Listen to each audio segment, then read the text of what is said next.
All the Harry Potter games differ in the past on how spellcasting works, all the way down to acquiring the spells themselves. Let's take a look at how I think the spellcasting system should work in Hogwarts Legacy.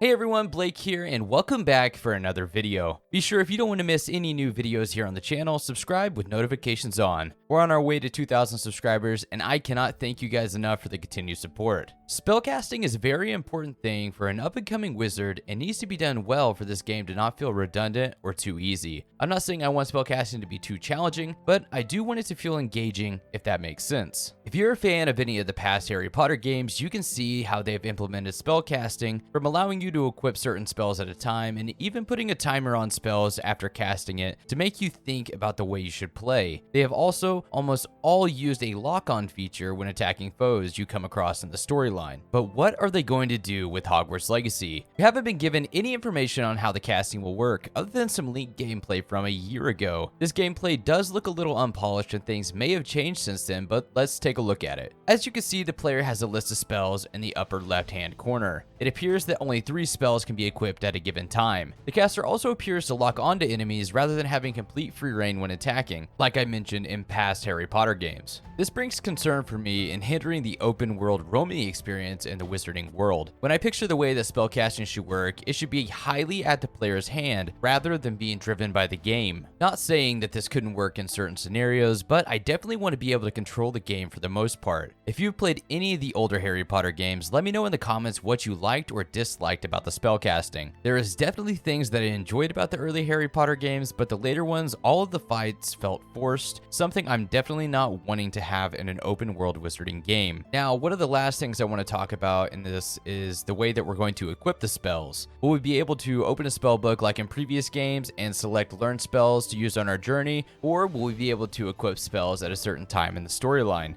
This is a very important thing for them to figure out. I'm sure whatever they come up with will be smooth and fresh look on what has been done in previous games before. I'm hoping for maybe something like what we see in Grand Theft Auto, where we have a wheel to choose our options. Using the wheel makes it seem like equipping spells mid-fight would be possible rather than having to stop the game completely. Before I go on, I want to shout out a random comment from my last video. Thank you Base Delta Zero for watching. I'm glad you're enjoying my content. If you want a possible shout out, be sure to comment down below.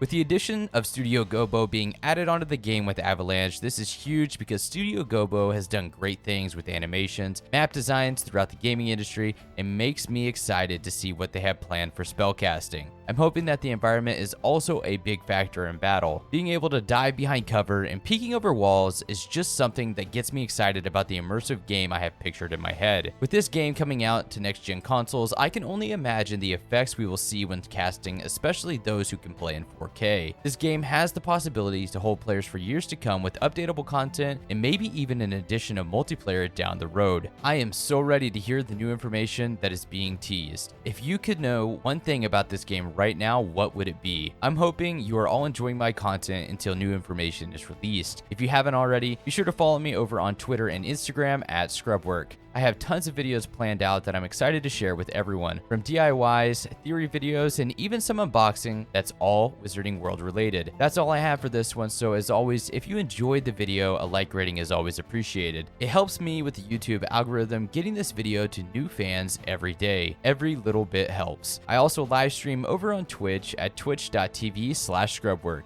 I hope to see you in a future live stream, but if not, I'll see you Wizarding fans here on YouTube for the next video. Have a great day.